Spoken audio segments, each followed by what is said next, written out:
안녕하세요. 오늘은 테슬라 4분기 인도량 발표에 대해서 알아보도록 하겠습니다. 미디어가 말해주지 않는 여러가지 이야기들이 있는데요. 이런 이야기들에 대해서 알아보고 또 우리가 왜 시간이 지나야만 진정한 가치를 알 수 있게 되는지 이 부분에 대해서도 이야기해 보도록 하겠습니다. 테슬라 투자는 한마디로 이야기하면 공매도와의 싸움이다, 이렇게 이야기할 수 있을 것 같습니다. 지금 공매도가 절정에 달해 있고 그에 따라서 주가는 완전히 폭락해 있는 상황입니다.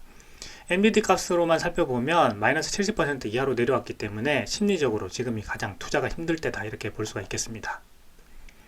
이런 가운데 테슬라가 4분기 실적을 발표를 했는데요. 내용을 살펴보도록 하겠습니다.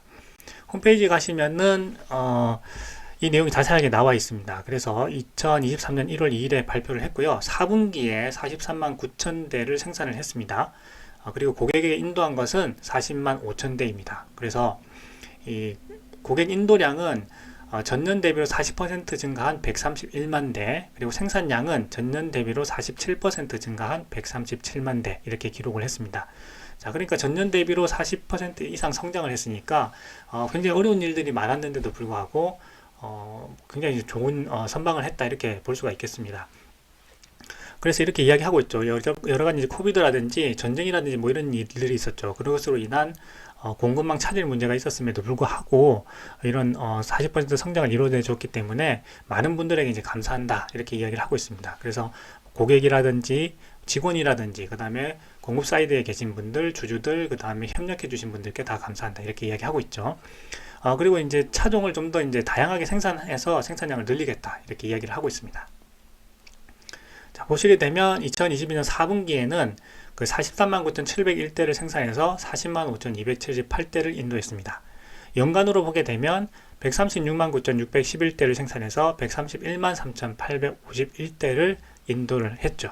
자, 그래서 전년 대비로 보게 되면 이제 고객 인도량은 40%가 늘었고 생산량은 47%가 늘었습니다. 굉장히 어려운 상황이었는데, 특히 올해 같은 경우는 그 상하이에서 거의 한 달 가량 이제 공장의 생산을 이제 멈췄죠. 제로 코비드 정책으로 인해서 공장의 생산을 멈추었고, 그 다음에 이것을 또 극복하기 위해서 업그레이드를 한다고 해서 거의 이제 한 달 가량 생산이 중단돼 있었는데, 이런 것들을 다 어려움들이 있었는데도 불구하고 40% 성장을 이뤄냈다는 것은 굉장히 좀 잘했다, 이렇게 볼 수가 있겠습니다.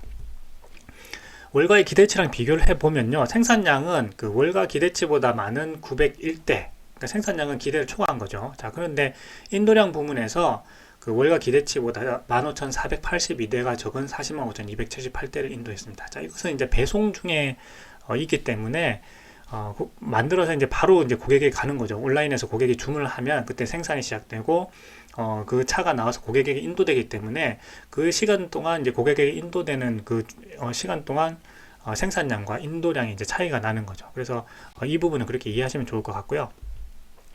자, 그래서 월가 기대치보다 낮기 때문에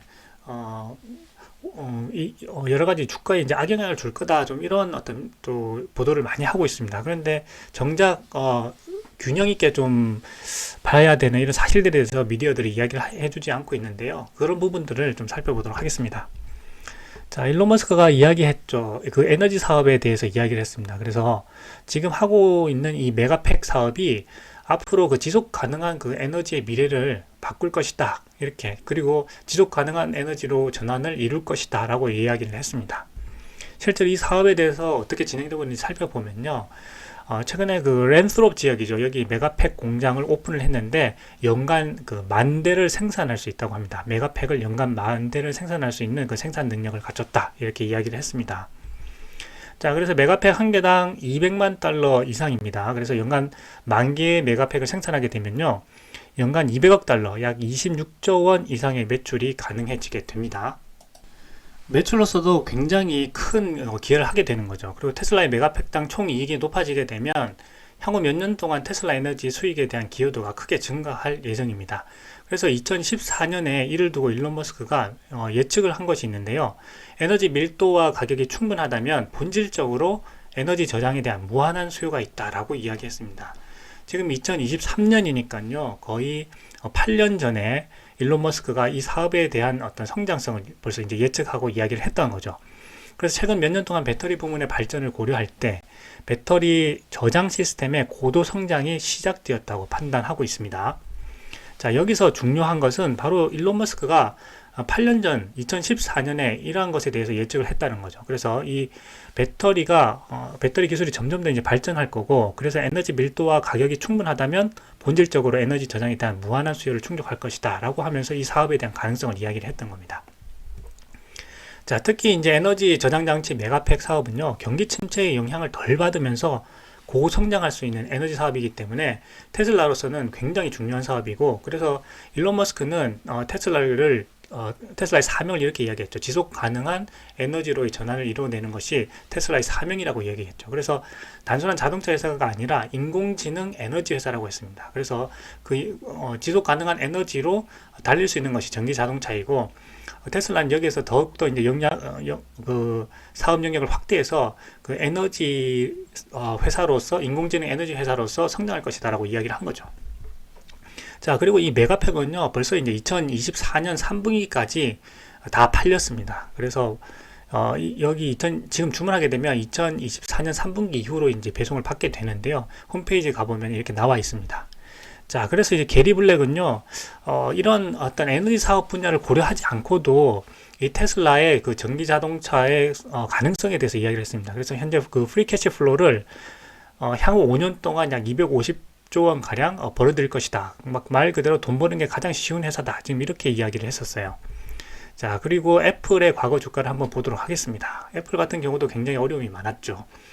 혁신적인 제품을 내놓았지만 그렇다고 해서 주가가 안정적으로 계속해서 성장했던 것은 아닙니다. 보시게 되면은 1980년대 중반 그리고 1990년대 후반까지 계속해서 이 주가가 하락하면서 이 투자자들의 그 멘탈을 완전히 이제 붕괴시켜 놓았죠. 그런데 말 그대로 오랜 시간 동안 침체되어 있던 만큼 주가가 폭발적으로 이제 성장하게 되는데요. 이것이 바로 그 성장주, 기술주의 특징이라고 이제 할 수가 있겠습니다. 그래서 이 침체되는 기간이 길면 길수록 폭발적으로 성장하는 폭도 더 커지게 됩니다. 그렇기 때문에 만약에 애플을 투자하면서도 이 두 해에 이 애플 주식을 가지고 있지 않았다면 아무리 오랜 기간 이 애플을 소유하고 있었더라도 이 성장의 그 결실을 가져갈 수 없었겠죠. 그렇기 때문에 우리가 테슬라에 투자하면서도 가장 중요한 것은 이렇게 침체되어 있는 기간이 길면 길수록 이 폭발적으로 성장하는 것도 순간적으로 이제 발생한다는 겁니다. 그렇기 때문에 아무리 오랜 시간 주식을 보유해도 이 두 기간의 그 주식을 소유하고 있지 않다면 그 결실을 얻을 수가 없게 되는 거죠. 자, 2007년에 스티브 잡스가 이 아이폰을 출시하게 됩니다. 정말 이제 혁신적인 제품을 세상에 내놓은 거죠. 자, 그런데 이 2007년 혁신적인 아이폰이 출시됐지만 2008년 서프라임 모기지 경제 위기에 그만 주가가 같이 폭락하게 됩니다. 자, 2008년, 2009년 경제 위기 이후에 아이폰의 진정한 가치가 이제 증명되게 되는데요. 자, 그 이후로 애플의 전성기가 시작되게 되는 거죠. 자, 그러면서 현재 트위터를 인수하면서 이 테슬라의 주가도 오버행 이슈에 따라서 폭락이 되어 있습니다. 일론 머스크는 그렇지만 장기적으로 트위터가 테슬라에 도움이 된다고 이야기를 했죠. 자, 그렇기 때문에 장기적으로 트위터가 테슬라에 도움이 될 거라고 하는 이 일론 머스크의 그 트위터 투자 아이디어는요, 이제 투자자들의 상상력에 달려 있는 상황입니다. 자, 그리고 특히 그 4분기에 테슬라의 그 FSD 베타가 북미 전역으로 확대되었는데요. 이것으로 인해서 테슬라의 순이익이 증가할 수 있다. 이런 내용에 대해서 설명드렸습니다. 자, 드디어 그 4분기에 그 북미 지역의 FSD 베타가 와이드 릴리스가 되었습니다. FSD를 구매한 사람이면 누구나 북미에서 스크린을 통해 FSD 베타를 사용할 수 있다고 일론 머스크가 트위터에서 밝혔는데요. 2022년 3분기 실적 발표에서 북미 전역에 배포하겠다고 이야기를 했는데 그것을 이제 4분기에 지키게 되었죠. 자, 이를 통해서 테슬라 FSD 시뮬레이션 횟수는요, 2020년에는 주당 25만 건이었어요. 그런데 현재는 주당 200만 건 이상을 하고 있죠. 그래서 사용자 수가 늘어날수록 데이터와 시뮬레이션 수도 폭발적으로 증가하는 구조라는 것을 우리가 알 수가 있습니다. 자, 그래서 일론 머스크는요, 이 테슬라의 그 FSD를 두고 그 아주 위대한 시스템이다 이렇게 이야기했습니다. 한 대가 똑똑해지면 나머지 차도 모두 똑똑해진다는 시스템이죠. 왜냐하면 도로에 주행하고 있는 많은 차들이 각각의 그 개별의 데이터들을 이제 모아옵니다. 그러면 그것을 인공지능 시스템에서 시뮬레이션을 하고 이 OTA 업데이트를 하게 되면 이 차들이 그 다음 날에 자기가 경험하지 않은 것들까지도 모두 이 지식을 다 갖게 되는 거죠. 그래서 이 한 대가 똑똑해지면 아무리 차도 모두 똑똑해지는 이 시스템, 이 FSD가 정말 이제 위대한 시스템이다라고 이야기를 한 것입니다. 2022년 7월까지 FSD 소프트웨어 신경망 훈련을 위한 도로주행 데이터는 3,500만 마일이었는데, 이 그래프를 보시게 되면 정말 폭발적으로 증가하고 있다, 이런 걸 알 수가 있죠. 그래서 이번에 와이드 릴리스가 됐기 때문에 이 그래프는 기울기가 더욱더 급격하게 이제 증가할 거다, 이런 걸 우리가 예측해 볼 수가 있게 되겠습니다. 그래서 이 FSD 베타는요, 이 도조 슈퍼컴퓨터에 그 FSD 소프트웨어가 신경망 훈련을 하고요. 여기에 각각의 이제 도로를 달리게 되는 차들이 엄청난 도로 주행 데이터를 모아오게 될 것입니다. 자, 이런 구조를 통해서 FSD 베타가 점점 더 빨리 완성이 되어 갈 것이다, 이렇게 예측이 되어 가고 있습니다. 그렇기 때문에 일론 머스크가 이 테슬라의 FSD는 정말 그 위대한 시스템이다 라고 이야기를 했었고요. 자, 또 중요한 또 사실이 있습니다. 2022년 11월 23일 FSD 베타 북미 전역 확대를 했어요. 그래서 소프트웨어 신경망 훈련을 위한 도로주행 데이터는 7월 기준으로 3,500만 마일이었지만 이제 폭발적으로 증가하게 될 것입니다. 그래서 자율주행 소프트웨어의 완성 시점도 빨라지게 될 거라는 것이죠. 자, 그리고 더욱이 이제 대차 대조표 상에서도 테슬라에게 굉장히 유리한 점이 있는데요. 이 부분에 대해서 알아보도록 하겠습니다. 자, 여기 보면은 테슬라의 부채 부분이 있습니다. 3분기 기준으로 부채가 있는데 여기에 착한 부채가 있습니다. 자, 테슬라의 착한 부채에 대해서 알아보면 바로 Deferred Revenue라고 하는데, 우리가 흔히 이연 매출 또는 이연 부채라고 하는 것인데, 이미 발생한 수익 가운데 이번 회계 기간에 인식하지 않고 다음 기간으로 수익 인식을 미룬 것을 바로 이제 Deferred Revenue라고 합니다.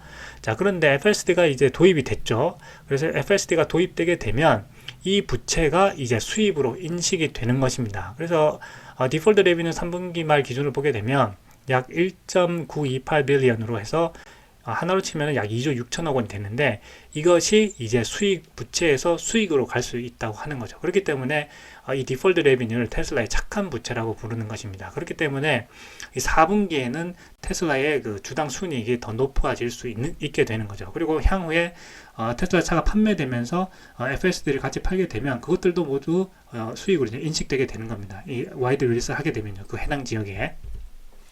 자, 그렇기 때문에 오늘 테슬라 4분기 인도량 발표에 대해서 알아봤는데요. 월가의 기대치보다는 그 생산량은 그 초과를 했고 인도량은 좀 부족하지만, 이 인도량이라고 하는 것은 좀 한시적인 것이죠. 고객에게 인도되고 있기 때문에.